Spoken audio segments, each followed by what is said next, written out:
menuju sukses ditentukan oleh langkahmu hari ini dengan terus memilih yang terbaik.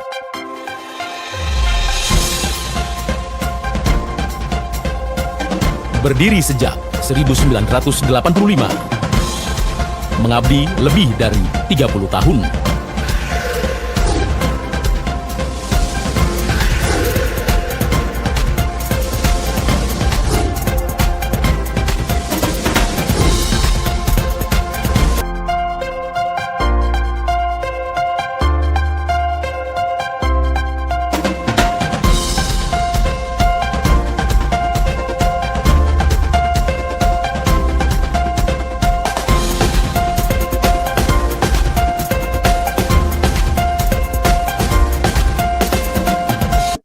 Sebelum memasuki acara selanjutnya, akan dilakukan pengambilan foto bersama. Kepada panitia yang bertugas, kami persilakan.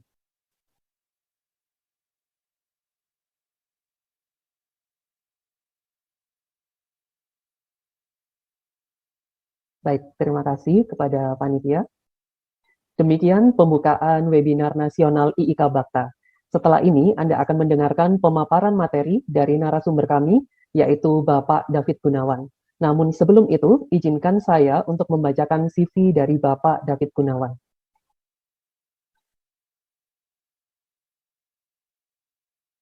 Baik, Bapak David Gunawan berlatar belakang sebagai seorang insinyur dan memiliki sertifikasi sebagai seorang nutritional therapist yang diperolehnya dari Australia. Bapak David memiliki passion membantu masyarakat untuk hidup sehat. Program holistik yang dibuatnya sederhana, mudah dilakukan, dan sudah terbukti membentuk tubuh ideal, mengurangi keluhan medis, meningkatkan kesuburan, dan berhasil menyehatkan anak-anak sekalipun. Moto dari Bapak David Gunawan, jadikan kesehatanmu prioritas. Baik, langsung saja saya akan menyapa narasumber kita hari ini. Selamat sore Bapak David Gunawan, apakah dapat mendengar suara saya dengan jelas? Sore, jelas sekali. Baik, bagaimana kabar hari ini Pak David? Wah, fantastic, Pak Eko. Oke, alhamdulillah, syukur alhamdulillah dalam keadaan sehat walafiat. Apakah sudah siap Pak untuk memaparkan materi hari ini? Siap. Baik, kalau begitu saya berikan waktu kepada Bapak David Gunawan untuk memaparkan materinya hari ini dengan judul Prevention versus Cure. Silakan Pak David. Terima kasih. Ya, perkenalkan saya David Gunawan, nutritional therapist. Disclaimer dulu ya, tolong teman-teman, saya bukan dokter, saya hanyalah praktisi, di mana apa yang saya sharingkan ini semuanya saya praktekkan. Jadi jika ada pertanyaan seputar ini, tolong, saya juga bukan ahli gizi, jadi tolong jangan tanya saya durian itu berapa kalorinya, atau nasi padang berapa kalori, sorry, itu Google aja, jangan ke saya. Terus, saya juga ingin supaya di webinar ini, meskipun saya memakai slide, mohon supaya teman-teman yang rileks ya, karena saya nanti akan perlu interaksi. Sayangnya ini bukan offline, jadi saya nggak akan bisa melihat teman-teman, tapi saya ada feeling kalau teman-teman sambil ngerjain apapun gitu, saya pasti tahu. Ya, jadi pada dasarnya saya pada hari ini akan membawakan topik yaitu prevention versus cure, di mana karena saya lihat karena teknologi kan sekarang sudah sangat mutakhir ya, jadi everything sudah ada tersistem, sudah the future is good. Oh, by the way, satu lagi, saya asal Surabaya, jadi kalau tiba-tiba Jawa medok saya keceplosan, mohon maaf. Kalau nyambi Inggris, ya sekalian belajar. Kan yang mendengarkan ini rata-rata milenial ngerti kan ya Inggrisnya gitu. Yang pasti saya nggak pakai bahasa Rusia atau Mandarin kok, santai aja. Oke. Mungkin untuk slide pertama, di bagian teknologi. Ya, jadi zaman now itu untuk mencapai kesehatan itu dunia medis sudah sangat keren banget. Begitu kerennya gitu dalam hal medis, sekarang lebih banyak obat untuk penyakit. Dimana kalau zaman dahulu aja sariawan bisa mematikan, sekarang mudah sekali. Kalau yang dulu kekurangan vitamin B aja bisa fatal, sekarang mudah sekali. Terus standar prosedur kesehatan dunia juga membaik. Jadi semuanya sudah ada SOP, bahkan sampai pertolongan pertama aja sudah ada. Saya nggak bisa bayangin kalau zaman dulu ya, kalau kesedak makanan gitu gini, wah bisa nggak tuh Heimlich maneuver gitu, atau yang tenggelam, ya saya ngomong kelelep, yang tenggelam gitu, gimana caranya first aid-nya gitu. Sekarang standarnya keren banget, bahkan orang awam yang bersertifikasi aja sudah bisa handle. Belum lagi yang kena penyakit jantung, yang perlu di bypass. Jadi sekarang tingkat keberhasilan treatment pun juga meningkat untuk hal-hal yang lumayan kronis dan ya yang susah sekali untuk dihandle. Selain medis, dalam hal pangan pun juga teknologi sangat keren untuk di food tech. Lebih banyak variasi makanan yang lebih menarik. Packaging-nya aja juga keren-keren, rasanya juga ya manis, asam, asin, enak-enak semua. Juga daya simpan makanan juga lebih lama, lebih awet. Nggak perlu nunggu di saat musiman gitu. Distribusi makanan dan akses pangan juga lebih mudah karena logistik juga sekarang lebih maju. Jadi selanjutnya di slide selanjutnya ini, nah yang tadi yang positif. Sekarang side effect-nya gimana? Kenapa? Karena teknologi yang maju ini kan sudah lebih dari 10 tahun nih. Tentu sudah mulai adanya side effect. Sama seperti obat kalau di kedokteran. Baru tahu side effect setelah paling tidak diluncurkan dan dipakai oleh masyarakat paling tidak 5-10 tahun. Sama. Dalam hal ini, penyakit degeneratif mulai bertambah. Kita mulai bisa menspesifikasikan di mana yang benar-benar penyakit karena bakteri dan virus, dan di mana yang penyakit karena akumulasi keluhan-keluhan tubuh yang kita selama ini tidak anggap serius, akhirnya menjadi penyakit sungguhan. Nah, contohnya karena dari food tech yang sangat bagus itu ada side effect dari pemakaian bahan sintetis. Bisa dari antibiotik, bisa dari obat-obat yang terlalu lama dipakai, apalagi dosisnya bertambah tinggi jika badan mengalami kekebalan tubuh. Terus muncul penyakit-penyakit unik.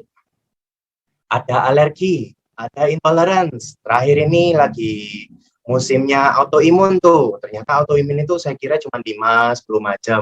Ternyata lebih dari 200, men. Gitu. Jadi dilihatnya dari mana? Ya ternyata ujung-ujungnya ya karena menurut kita hal itu normal, lifestyle-nya kita ternyata itu ya punya efek negatif untuk tubuh kita. Terus belum lagi ada pola hidup. Sekarang ya apalagi millennials dan Gen Z itu generasi alpha itu ketergantungan produk instan, mau apa tinggal download tuh ya, seperti yang di fotonya saya tuh. Nggak tahu ya kapan nanti kita bisa download makanan dari laptop. Kalau ada sungguhan mungkin saya bisa naik beratnya. Terus ada craving juga tuh karena makanannya begitu banyak pilihan, apalagi Indonesia Bhinneka Tunggal Ika. Dari tiap kota aja ada makanan khas kulinernya. Coba kalau saya di Amerika, ya makanannya itu aja. Kalau di Indonesia, wah. Jadi mulai pilih-pilih makanan, belum lagi makanan yang di supermarket, yang cemilan-cemilan, permen-permen, wah itu enak gila. Nah itu semua juga ada side effect-nya. Dan yang terakhir juga ada stres. Mentang-mentang teknologi mulai maju, itu ternyata ya memang menyederhanakan, mempersimpel hidup kita, tetapi tidak membuat hidup kita tidak sibuk. Justru malah lebih sibuk. Apalagi saya sekarang konsultasinya online. Waduh, chattingannya itu non-stop. Jadi sampai saya terpaksa masih blokir-blokir yang hoax-hoax atau yang broadcast-broadcast. Ya.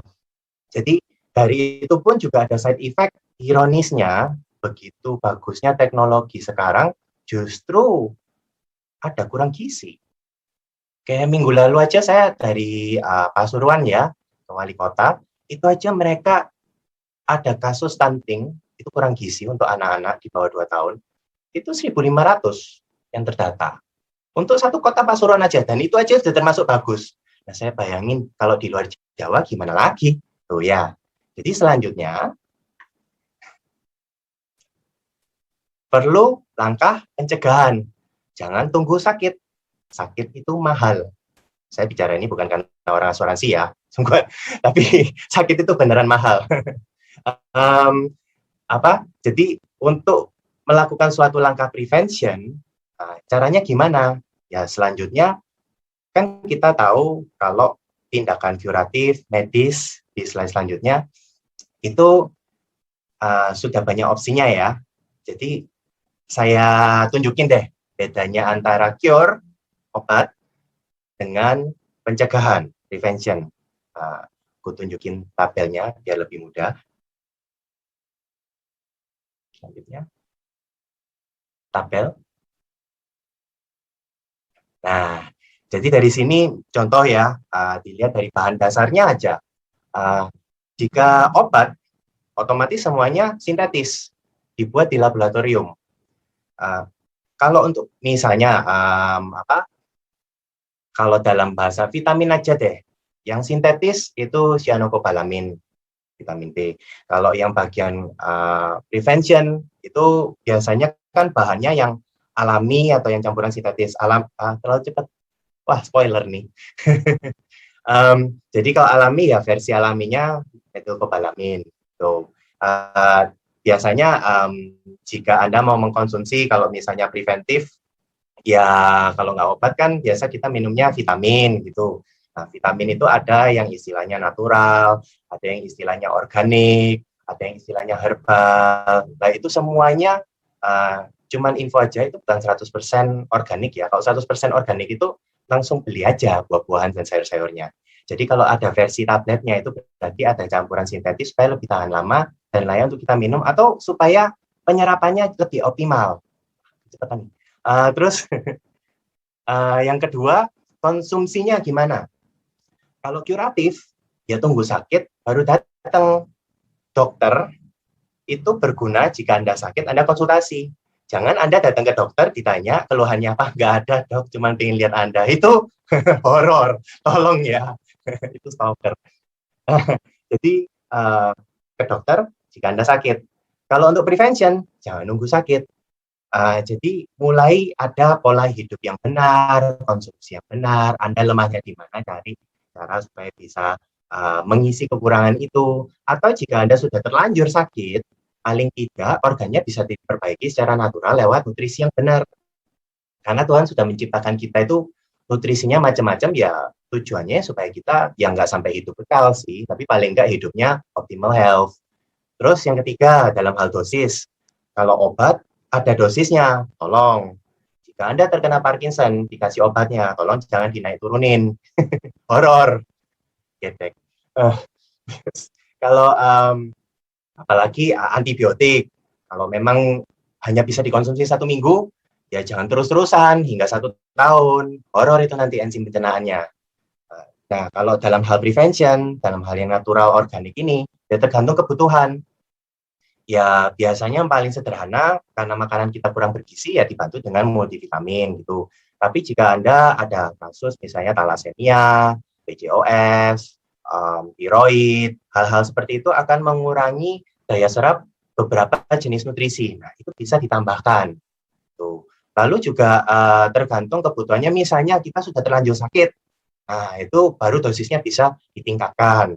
Tapi jika badannya sudah membaik, ya dikembalikan ke normal gitu. Atau mungkin tergantung dari berat badan atau dari umurnya, yaitu dalam hal prevention itu bisa dimodifikasi. Ya. Nah, jangka waktunya juga beda. Kalau kuratif ada jangka waktunya. Tolong ikutin apa yang dianjurkan dokter ya. Jangan mengandalkan Mbah Google. Oke. Google boleh untuk melihat nama resep, tapi kalau dikasih tahu cara minumnya, tolong diikuti, oke? Terus kalau untuk prevention agak beda. Untuk short term, untuk jangka pendek bisa, untuk jangka panjang juga bisa. Jangan khawatir, itu bukan ketergantungan ya. Kalau sesuai dengan kebutuhan, itu normal. Sama seperti saya memakai baju ini, itu kebutuhan. Karena kalau saya tidak pakai baju, saya sudah banyak protes, oke? Jadi sesuai dengan kebutuhan. Selanjutnya, tujuan konsumsinya juga beda. Kalau kuratif, obat, itu tujuannya menyembuhkan penyakit. Kalau prevention, itu untuk memenuhi kebutuhan nutrisi tubuh. Nah, hubungannya apa dengan kuratif? Kalau nutrisi tubuh itu sudah lengkap, maka badan akan menuju fase self-recovery. Ya, jadi Tuhan sudah berikan kita tubuh yang bisa memperbaiki diri sendiri. Tujuannya prevention itu dengan nutrisi yang cukup, itu supaya badan kita semakin optimal, merecovery, memulihkan diri sendiri, karena kita bukan robot. Ya, selanjutnya juga bisa overdosis. Kalau jika konsumsinya overdosis bisa keracunan. Tuh. Bahkan ya ada yang sampai fatal. Tuh. Ya. Jadi tolong sekali lagi dengarkan apa kata dokter. Bukan Google. Terus kedua, preventionnya jika overdosis, kalau hal itu vitamin atau suplemen, rata-rata bisa dikeluarkan jika badan cukup minum air, badan juga cukup sehat, ya. Kenapa kita ada buang air besar dan buang air kecil dan juga bisa berkeringat, itu tujuannya untuk mengeluarkan yang overdosis, ya. Tapi tolong juga sebagus-bagusnya vitamin maupun suplemen, ikuti cara pakainya. Kalau berlebihan juga bahaya tetap, oke? Ya, sama seperti saya, jika saya makan all you can eat buffet 1 bulan tiap hari, ya lama-lama juga jantung saya nggak kuat kok, lambung saya juga pasti. Oke. Terus ada efek samping jika dikonsumsi jangka panjang. Jadi terkadang kalau obat dokter tuh ada yang memakai misalnya 2 macam obat. Tapi jika badannya nggak sehat-sehat dan akhirnya memang memerlukan obat itu setelah 5 atau 10 tahun, efek samping dari obat itu perlu obat lain. Seperti itu. Terus reaksinya juga termasuk cepat. Jadi jika Anda misalnya terakhir ini habis pesta 1 minggu, terus wah kolesterolnya tiba-tiba naik. Minum obat statin supaya apa? Cepat dalam 1 minggu sudah turun. Nah, kalau dalam hal prevention itu beda. Hal-hal yang alami perlu proses. Sama seperti seorang ibu hamil perlu 9 bulan. Ini juga ada. Jadi reaksinya menyesuaikan kondisi tubuh. Ada misalnya teman saya yang datang ke saya, klien ya, mau mengecilkan badan. Saya ngelihat pola hidupnya, dia ternyata lebih suka nyemil ketimbang makan. Akhirnya saya resepkan vitamin karena dia ternyata malnutrisi. Ya 2 bulan pertama kaget dia, loh kok naik 5 kilo? Saya kaget. Kalau program diet kan biasanya mesti secepatnya turun bobotnya. Ternyata enggak loh, naik 5 kilo itu bajunya turun 2 size. Gitu. Jadi ada orang yang biasanya minum fat burner untuk mengecilkan badan. Nah, ternyata ada juga teman saya yang malnutrisi cuma kurang kalsium. Saya kasih, badannya kencang sendiri loh. Ya, jadi dalam hal prevention itu banyak jalan menuju Roma, nggak harus A, A, B, B gitu. Misalnya, ya sama seperti pusing. Pusing itu sumber penyakitnya, sumber masalahnya itu macam-macam. Jadi ada bagusnya kalau dalam prevention itu kita cari tahu dari mana akar masalahnya. Jangan hanya karena pusing, minum paracetamol, kolesterol, minum obat statin. Ya, nggak seperti itu cara kerjanya ya. Jadi untuk prevention, untuk obat atau vitamin itu juga sama. Jika Anda misalnya pusing, minum vitamin B, ya oke sih. Cuman kadang setelah digali-gali ternyata karena asam lambungnya yang berkelanjutan. Ya, kemungkinan belum tentu perlu vitamin B kompleksnya. Ternyata butuh kalsium. Ya, itu. Terus, oke. Next slide ini supaya nggak bosen, saya mau main game. Tolong jangan dipercepat ya, tunggu apa-apa. Ini ada gamenya ya, karena saya dapat inspirasi dari minggu lalu, Pak Sugimitro. Jadi, ini lumayan, hashtag Squid Game ya. Milenial seharusnya tahu, itu banyak tuh di TikTok. Ya, jadi tiap kali dinyanyiin lagunya, kan Anda mesti cepat-cepat sampai garis finish. Nah, tiap kali selesai lagunya nanti ada 1 poin yang keluar di situ. Nah, kalau poinnya muncul dan Anda merasa Anda melakukan itu, dosanya, nah, berarti ketembak, ya. Tapi meskipun udah ketembak, karena ini kan nggak literally mati ya, jadi terusin aja. Nah, selagi nyanyi lagunya, supaya kan ada teman-teman yang karena pandemi bilang nggak sempat olahraga kan, saya thinking itu. Jadi selagi lagunya main, secepat atau selama apapun, tangannya diayun-ayun. Oke? Yang cepat tapi. Ya? Oke. Coba ya, poin pertama ya. Permisi ya, suara saya nggak terlalu merdu, tapi ngerti lah maksudnya. Oke? Boku wa koji biasa samida. Poin pertama. Siapa yang biasa begadang? Ayo. Yang nonton Jojo, Vito, Ginting, aku. Ya, Nanti ya kalau semua poinnya sudah selesai, yang survive bisa bicara tuh di YouTube, kasih tahu survive, survive, survive. Oke, oke. Kedua, boku wa kochi biasa mida. Ayo, nggak tidur nonton drakor, ya termasuk bulu tangkis ini. Siapa? Oke, lagi ya. Boku wa kochi biasa mida. Skip meal, apalagi yang diet. Ayo, malam nggak makan, itu dosa by the way. Oke, lagi. Boku wa kochi biasa mida. Makan fast food lebih dari 2 kali seminggu. Siapa? Oke, next ya. Boku wa kochi biasa mida. By the way, ini teman-teman cuma ngelihat saya goyang-goyang atau kalian ikut nih? Oke, yang biasa ngopi atau ngeteh lebih dari 2 kali sehari. Siapa? Yang gampang ngantuk, siang-siang jam 2 siapa? Oke, next. Boku wa kochi biasa mida. Ngidam yang manis-manis, craving. Malam nganggur, pingin punya, ayo siapa? Habis ngunyah 1, kok enak, 2, enak, bablas. Oke, next. Boku wa kochi biasa mida. Susah buang air besar. Siapa? Atau yang buang air kecilnya terlalu lancar. Tuh, nggak bisa di stop. Tidur malam kebangun. Pipis. Nah, oke, next. Boku wa kochi biasa mida. Malas minum air. Sekarang ada loh generasi yang malas minum air. Lebih suka soft drink, lebih suka yang manis-manis, yang package drinks, aku. Ya, ingat ya, kurang minum air itu nanti ada efek sampingnya, nanti saya jelasin. Oke, next. Boku wa kochi biasa mida. Mager, malas gerak. Mentang-mentang semuanya serba Zoom, itu bukan alasan. Saya juga sering Zoom loh. Oke, next. Boku wa kochi biasa mida. Poinnya banyak ya. Stres dikejar deadline. Nah, kelihatannya ini teman-teman yang nanti bakal kuliah, bakal ada kok ini musimannya.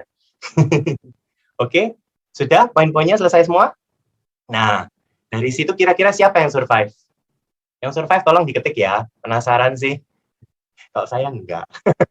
Jujur. Saya hanyalah manusia fana. Nah, next, di slide selanjutnya. Ya, saya memang bermasalah. So, gimana dong? Ya, terima nasib. Jadi, back to basic maksudnya gini, jika memang Anda ada kelemahan di hal tertentu, ya cari tahu, analisa.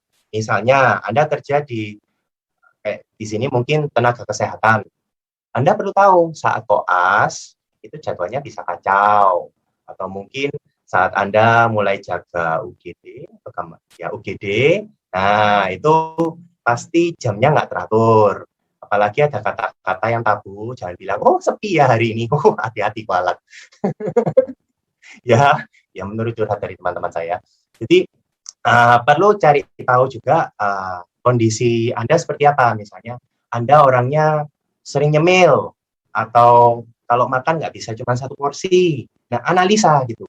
Juga bisa cek darah, tes lab, itu juga supaya Anda tahu mau mulai dari mana, apa yang kurang. Apakah Anda mengalami stres? Apakah Anda mau tidak mau di pekerjaan Anda mesti minum alkohol seperti misalnya sommelier atau wine tasting, atau Anda bekerja di perusahaan di mana Anda perlu entertain klien dari luar negeri, mau nggak mau nggak sehat, atau pekerjaan Anda mau tidak mau terkena paparan polutan. Itu semua dicatat. Juga satu hal, setelah kita tahu kondisi kita, juga perlu tahu ekspektasinya menuju recovery itu seperti apa. Karena dalam hal terapi nutrisi, itu tidak ada yang kilat ya guys. Dan juga kalau ada teman-teman yang tanya, kira-kira saya terapi ini bisa nggak dalam 2 bulan? Ya saya nggak tahu, hanya Tuhan yang tahu. Karena mungkin kondisinya hanya ingin mengecilkan badan misalnya. Tapi ternyata di dalamnya kita nggak tahu. Ternyata ada kista, myom, endometriosis, ternyata ada gangguan hormon, ternyata ada asam lambung, ternyata tiba-tiba Anda baru tahu itu GERD setelah bertengkar sama istri. Ayo. Terus, yang macam-macam. Itu hal yang kita perlu tahu ya perlu prosesnya ya. Jadi nggak sekedar seperti tambal sulam modif mobil ya, atau sekedar HP tinggal install uninstall aplikasi, nggak seperti itu. Badan kita perlu waktu. Terus kedua, filter informasi dan resources. Jadi karena era informasi ini informasi apapun bisa diakses, nggak semuanya yang di-broadcast di WhatsApp itu benar. Oke.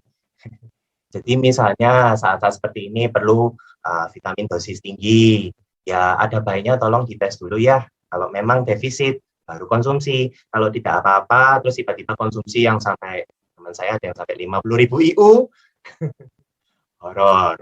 Itu sudah masuk tahap toksisitas, apalagi Anda kondisi normal-normal aja. Bahkan ada yang mestinya cuma sekedar saya bantu hormonalnya sudah normal, saya kasih terapi herbal, kulitnya sudah bagus, tapi begitu kena broadcast itu dia konsumsi ya 10.000 IU sampai 20.000 IU yang vitamin D contohnya, langsung kacau hormonnya, mulai lagi dari nol.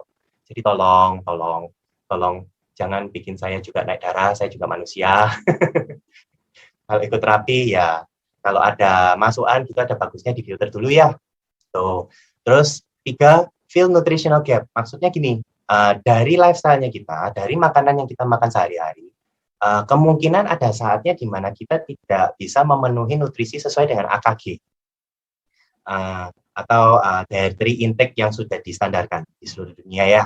Apalagi Indo biasanya lebih spesifik. Nah, jika kurang, ya ditambah aja dengan nutrisi yang cocok. Jangan karena Anda kira, oh saya mudah sakit, vitamin C. Oh saya gampang capek, vitamin B. Belum tentu. Jadi perlu tahu, apakah Anda mungkin masa kecilnya makanannya terlalu lembut. Ada saya klien yang anaknya itu sampai umur 5 makanannya di blender. Jadinya merusak enzim pencernaan, akhirnya gerak peristaltik di sistem pencernaannya kurang jalan, ya dia jadi muncul masalah kesehatannya ya ada beberapa, alergi macam-macam, dan pertumbuhannya juga ya terganggu. Terus ya ada hal-hal yang seperti itu Anda perlu tahu. Mungkin untuk patokan ya, supaya lebih mudah. Misalnya sayur dan buah-buahan. Menurut Anda, sayur bening udah cukup tiap hari. Buat saya, enggak. Jangan hanya karena Anda mengkonsumsi yang hijau-hijau, Anda anggap itu, wah, sehat.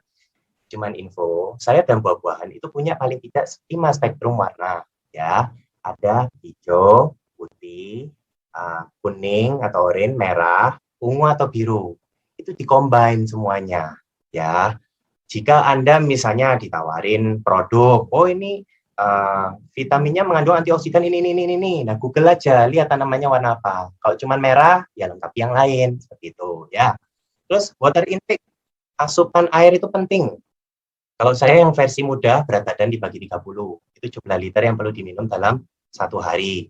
Jangan kurang, jangan berlebihan. Oke. Kalau kurang, darahnya lama-lama kental. Akan terjadi pengendapan juga, termasuk lemak.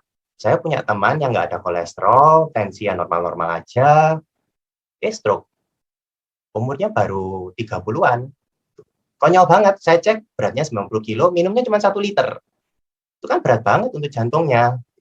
Juga minum airnya juga jangan terlalu banyak juga ya. Jadi kita ini bukan onta, hidup kita juga bukan ubur-ubur ya. Jadi minum airnya sesuai, plus minus 1 liter lah dari jumlah liter yang kita minum.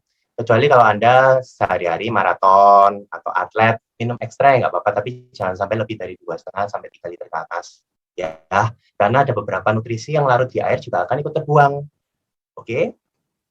Itu. Terus olahraga. Nah, seperti tadi di Squid Game, kan saya anjurkan supaya Anda ngikutin gerakan saya. Seharusnya kalau Anda mengikuti, teman-teman, heart rate Anda sudah cukup tinggi. Ya, itu cukup untuk pemanasan aja udah oke kok. Nah, jadi olahraga kurang juga bahaya, berlebihan juga bahaya. Dan di saat Anda olahraga berlebih seperti atlet, ya tolong diikuti asupan nutrisinya. Supaya di saat pensiun, ya badan Anda nggak bayar harga, nggak ada gangguan metabolisme, nggak sampai kena fatty liver. Ya, jadi itu ada tahapannya. Terus lifestyle, sekarang nih ada, karena klien-klien saya ya, zaman sekarang ada juga yang kerjanya nggak cuma di Indo. Dia bisa juga ke Singapura, ke Eropa, ke ke Amerika, ke Australia, ke Jepang, Korea, Alaska. Jadi perlu semuanya itu di schedule supaya di dalam badan itu body clock-nya tidak terganggu. Ya, misalnya kita yang sehari-hari memang kerjanya di Indo, ya coba tentukan aja jam makan siang dan jam makan malamnya yang teratur. Plus minus jika agak lewat dikit, ya paling enggak 1 jam lah. Nah, gimana kalau kerjaannya shift-shiftan? Ya, bikin jam makan siang dan jam makan malam yang mengikuti shift pagi atau shift siang atau shift malam. Ya, ini nggak cuma dokter aja ya, tenaga kesehatan, tapi yang di bagian entertainment, perhotelan, itu semua mengalami hal-hal yang seperti ini. Ya, jadi next. Supaya Anda tahu kalau Anda ini tenaga kesehatan, di luar sana pasien Anda melihat, wah, keren. Tapi, next, buat yang menjalani, Anda tahu suka-dukanya. Ya, jadi ada bagusnya juga dalam hal langkah preventif, selain dalam hal kesehatan dan nutrisi, ada hal-hal yang perlu Anda sebagai calon tenaga kesehatan perlu pelajari. Karena hal ini akan meningkatkan produktivitas Anda dalam pekerjaan, bahkan dalam relationship Anda dengan orang-orang. Oleh karena itu, start new approach. Di slide selanjutnya, yaitu learn life skills. Belajar hal-hal di luar edukasi formal Anda. Gak semuanya yang Anda pelajari itu harus punya sertifikat. Gak semuanya dibutuhkan untuk di CV. Tapi ada hubungannya untuk langkah preventif. Karena ini hal yang force majeure, tapi stres atau hubungan yang retak, itu juga akan mempengaruhi kesehatan Anda. Belajar people skill. Tenaga kesehatan sangat perlu people skill. Apalagi jika memberitahukan kepada keluarga pasien jika ada yang meninggal, contohnya. Atau yang konsultasi. Tapi ada hal yang kita mau contoh ya, saya curhat nih. Saya ada klien, dia mau memperbaiki gula darahnya. Jadi saya terapi herbal, ya biasa ada pakai chromium picolinat dan lain-lain gitu. Secara kedokteran juga paham ya. Jadi saya sudah terapi, saya bantu, saya kasih nutrisinya, tapi akhirnya setelah 2 bulan dia protes ke saya. Loh, Pak David, kok saya gulanya nggak turun-turun? Wah, programmu ini jalan. Oh, ini bulan Chinese. Programmu ini gagal, nggak berhasil. Ya, kalau saya nggak ada people skill, bahaya. Cuman saya tanya, Ibu, akhir-akhir ini apa ada acara atau pesta atau liburan? Nggak ada. Saya juga olahraga kok, kickboxing gitu. Oh, oke. Minum airnya gimana? Oh, minum air juga saya oke kok. Oke. Terus, oh iya, terakhir kali ini kan habis liburan dari luar negeri, gitu. Mungkin ada hal-hal yang dikonsumsi rutin akhir-akhir ini, hal yang baru.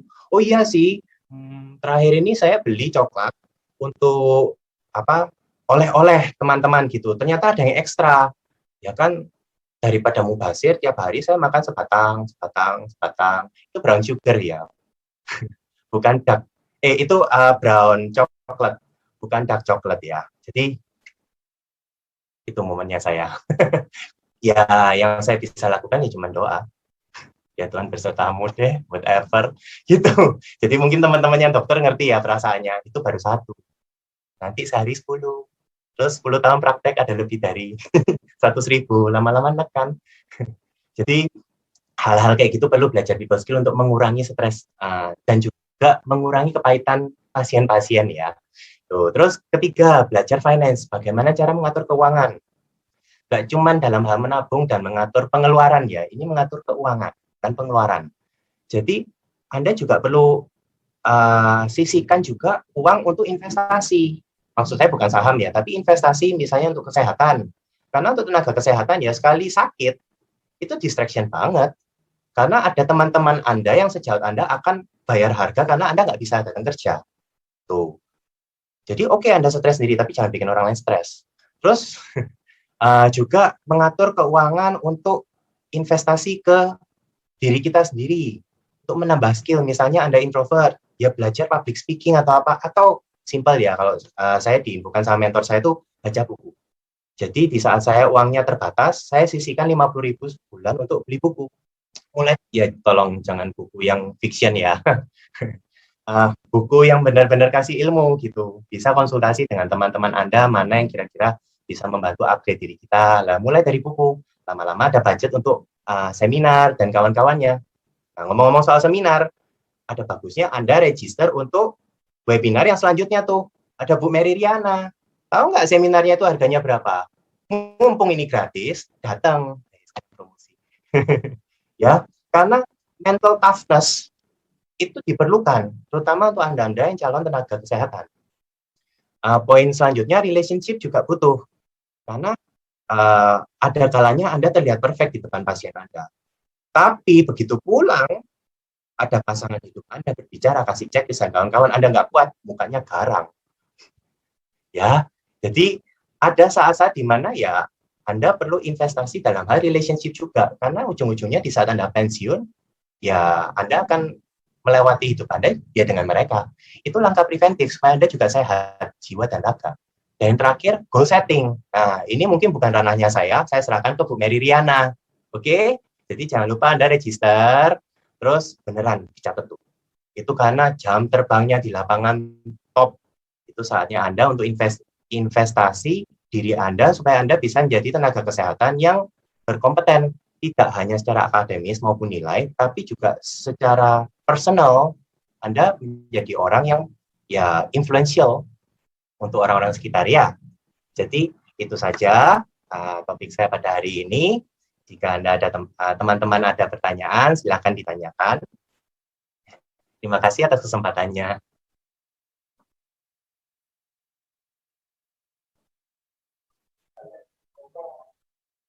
Baik, terima kasih Bapak David untuk pemaparan materi yang sangat luar biasa dan sangat penting sekali ya untuk kita semua.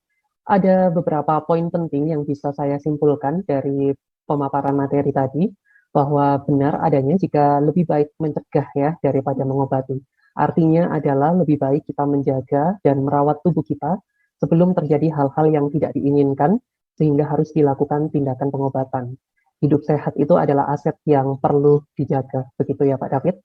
Seseorang yang memiliki raga yang sehat dan jiwa yang kuat adalah gambaran pribadi yang sangat mencintai dirinya. Tindakan pencegahan yang secara tepat dilakukan dengan menjaga kesehatan pikiran, tubuh, dan jiwa agar dapat melakukan aktivitas yang lebih baik lagi. Mungkin begitu yang bisa saya simpulkan dari paparan Bapak David hari ini. Tapi saya penasaran Pak, kalau misalnya ini ada teman-teman peserta webinar hari ini, misalnya ada yang ingin berkonsultasi secara langsung dengan Pak David Gunawan, nanti bagaimana Pak? Apakah bisa menghubungi lewat Instagram atau mungkin bisa di-share informasi yang cara kita menghubungi Pak David, gimana Pak? Boleh. Sebenarnya kalau jika teman-teman memperhatikan saya selagi presentasi ya, di slide saya sudah ada tuh. Ada Instagram saya. Jadi kalau yang nyambi makan atau nyambi yang lain-lain mungkin nggak bakalan kelihatan. Ya, cuman untuk yang mendengarkan selagi nyetir, ya udah Instagram saya David Jessica 21. Nanti tinggal DM atau japri saya, nanti dari sana bisa saya arahkan ke WhatsApp, mungkin untuk supaya lebih mudah untuk berkomunikasi ya. Basically itu aja sih, jangan lupa ya di follow. Terus jika teman-teman ada masukan, karena selama pandemi ini saya sering mulai publish modul-modul online untuk kesehatan. Di situ saya tidak ada endorse brand ya atau produk, memang pure untuk sifatnya edukatif. Jadi kalau ada masukan, tolong saya terbuka untuk masukan. Mungkin saya ada topik-topik yang bisa saya tambahkan seputar kesehatan. Itu aja. Baik, terima kasih Pak David. Baik Pak David, selanjutnya kita akan memasuki sesi tanya-jawab. Panitia sudah mengkolek pertanyaan-pertanyaan terbaik. Saya akan membacakan satu persatu ya Pak. Dimulai dari penanya pertama, bisa dibantu dari tim panitia. Oke. Mohon dikasih tips untuk mengurangi minum kopi setiap hari. Ini yang tanya, ini orang Italia ya? Ya Pak, dari @pratama rizky 634. Ini langsung dijawab satu persatu atau bagaimana Pak David? Mungkin satu-satu ya, karena ini pertanyaannya beda-beda. Ya, Baik, Saya agak silakan Pak. short term memory loss ini, takutnya kalau grogi. Um, mengurangi minum kopi ya. Kalau Anda masih muda, minum kopinya banyak, tolong insyaf. Karena nanti kalau jika Anda tambah sibuk lagi, mungkin biasa orang konsumsi kopi itu supaya ada boost tenaga gitu di saat down. Coba dicek ya, karena kopi itu jika berlebihan akan mengurangi daya serap mineral-mineral tubuh, termasuk juga vitamin, kayak contohnya kalsium, B kompleks, itu akan susah terserap karena kopi itu sifatnya diuretik. Itu bisa mengurangi cairan tubuh. Jadi mungkin untuk mengurangi itu satu, sehatkan diri Anda. Berarti Anda mungkin kekurangan nutrisi-nutrisi yang bisa meningkatkan stamina Anda. Atau mungkin tidurnya Anda kekurangan deep sleep, itu juga bisa. Jadi ketika bangun Anda kurang seger, terus akhirnya enggak. Atau mungkin Anda setelah makannya terlalu banyak, Anda mudah ngantuk. Jadi mungkin itu perlu distabilkan gula darahnya atau insulinnya. Mumpung Anda masih muda, ya bisa dibantu dengan cara olahraga, minum air yang cukup. Coba kalau kopinya 6 cangkir sehari, gitu bisa berkurang jika Anda mengimbanginya dengan jumlah minum airnya. Itu juga bisa. Atau ada juga vitamin-vitamin, tapi tergantung dengan kondisi Anda sendiri, ya. Seperti contohnya saya tuh ada klien yang kerjanya dia di sekolah Montessori, itu dia sehari minim 6 cup instant coffee dengan gulanya. Jadi kalau kurang dari itu dia kerasa ya error, nggak bisa diajak bicara, gitu. Kerasa kurang produktif. Ternyata setelah saya perbaiki nutrisinya, itu sekedar cuma kasih multivitamin dan kasih poin-poin untuk gaya hidup sehat aja. Sekarang dia untuk minum lebih dari 2 cup, itu susah banget. Jadi nggak ada craving-nya. Mungkin itu bisa jadi jawabannya ya untuk kopi. Tolong kalau misalnya Anda ingin menghindari kopi, ya jangan ganti ke sirup, ya sama aja. Ya. Terus mungkin pertanyaan yang kedua tadi soal buang air besar ya. Bisa dibantu, Panitia? Ya, Sorry, pertanyaan kedua dari Cindy.Evit, izin bertanya tentang poin susah buang air besar. Bagaimana cara memperlancar buang air besar yang tidak teratur, seperti seminggu 1 atau 2 kali baru bisa buang air besar, meski sudah mengkonsumsi makanan dan minuman secara teratur. Silakan, Oke. Pak David. Ini bukan pertanyaan yang paling bagus, ini konsultasi nih. Oke. Japri ya. Oke, jika sampai seminggu itu cuma BAB 1 atau 2 kali, biasa stereotipnya teman-teman, oh kurang serat, jadi konsumsinya seratnya ditambah, ya. Tapi dicek, jika Anda memang sehari-hari sudah konsumsi seratnya bagus, ya jangan ditambah lagi seratnya, nanti konstipasi, tambah parah. Oke, serat juga ada macamnya, ada yang larut, ada yang sifatnya mendorong. Dilihat Anda lebih banyak konsumsi serat yang jenis apa. Itu satu. Terus kedua, mungkin susah BAB bisa jadi karena kurang gizi. Mungkin gerak peristaltik di usus besarnya kurang kuat, atau Anda ada gangguan enzim di situ, sehingga nggak kedorong-dorong. Ya biasanya ada mungkin yang kekurangan vitamin B kompleks, atau kalsium, ya lihat-lihat kondisinya tiap orang gitu. Coba dicek dari gaya hidup Anda, rentan kurang gizi di mananya. Setelah itu baru diisi.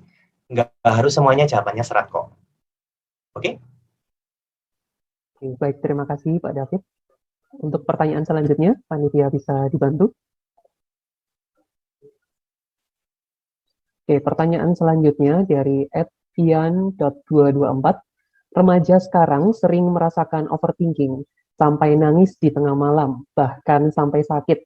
Lalu bagaimana tips dan trik agar tidak sering mengalami overthinking di era pandemi ini? Ya, Silakan. oke. Underthinking. Kalau nonton film, jangan yang bikin depresi. Terus coba difilter media-media yang selama ini Anda baca, supaya jangan mudah terganggu dengan informasi baru. Atau ya mulai investasi ke otak Anda. Jika Anda meningkatkan kapasitasnya dengan membaca buku, mendengarkan seminar, podcast, meningkatkan kapasitas Anda, otomatis dari overthinking, karena kapasitas Anda lebih tinggi, dari overthinking jadi equilibrium, jadi standar. Itu salah satu solusinya. Atau juga bisa berkumpullah dengan orang-orang yang lebih positif. Bukan orang-orang yang bilang setiap kali ketemu, tahu nggak ya, itu yang Om itu loh kena COVID, aduh. Ya.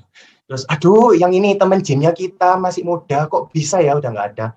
Ya, kalau Anda menjadi tenaga kesehatan dikit-dikit udah kena efek itu, sudah stres, waduh, jangan-jangan ya mungkin Anda bisa jadi tempat latihannya untuk murid-murid psikiater tuh.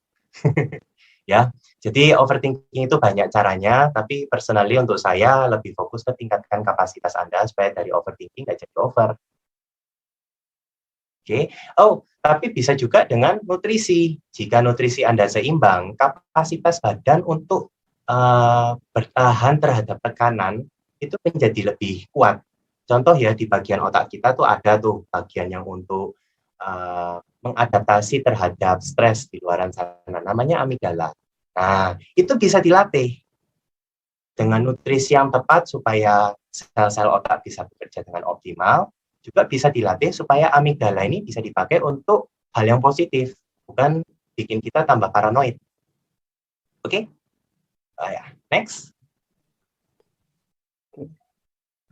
Pertanyaan selanjutnya. Pertanyaan selanjutnya dari @Omans DJ. Boleh share tips Pak untuk tetap konsisten pola makan sehat dan olahraga? Kadang sekali cheating day keterusan, sekali dapat tugas begadang, jadi pola tidur dan makan terganggu. Silakan Pak David. Oke, ini memang nasib saya dulu sih. Jadi jika Anda memang lagi sekolah, mau nggak mau pasti ada saat di mana Anda begadang. Jadi di saat hidup Anda normal, ya sehatkan diri Anda. Itu satu, supaya badan Anda punya fondasi tubuh yang kuat. Jika saat sudah mendekati tugas akhir atau saat-saat mendekati deadline, ini kan selama kuliah ini kan bisa ada polanya ya. Jadi Anda bisa melatih badan Anda karena ini insidentil atau musiman. Jadi memang di saat itu Anda cheating, tidurnya nggak karuan, terus makannya apalagi, ya terima nasib. Tapi jika fondasi tubuh Anda sehat, setelah ujian atau setelah tugas akhir itu, badan Anda akan recovery. Kasih waktu 2 minggu, 3 minggu akan kembali ke kondisi normal. Itu kalau Anda yang lagi sekolah. Nah, jika Anda kerja atau liburan itu juga termasuk stres loh. Contoh aja, saya ke Bali, liburan 1 minggu. Ya kalau dapat free breakfast, saya nggak mungkin skip. Apalagi kalau ada sponsor yang ngajak saya untuk makan, ya ayo. Dan saya kalau bikin terapi untuk menjaga badan ya, untuk membentuk badan, saya sendiri, personally, saya tidak menyuruh orang untuk strict diet. Karena istilah cheating itu juga masukan yang negatif untuk otak kita. Seharusnya kita kalau mau hidup sehat itu enjoy dan bisa untuk jangka panjang. Jangan ada istilah cheating-cheating. Jadi makanya saya nggak jadi ahli gizi.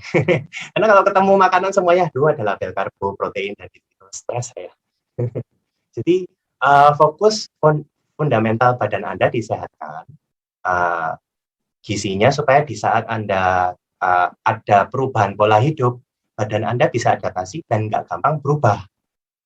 Tapi jika ternyata hal tersebut berulang-ulang kali, misalnya selama pandemi ini ternyata Anda handle UGD sampai 2 tahun, padahal sebelumnya enggak, itu kan parah. Jadi Anda perlu badannya dilatih supaya yaudah ini new normalmu, ganti terapinya, jangan disamakan dengan yang dulu. Misalnya Anda yang dulu bekerja di sebuah perusahaan yang kerjanya cuma di satu cabang, tapi begitu Anda naik level, Anda mesti audit di cabang Eropa, di cabang China, di cabang Jepang, itu sudah beda lagi, belum kena jet lag. Nah, perlu dibikin terapi yang menyesuaikan gaya hidup. Ya, jadi basically seperti itu kira-kiranya.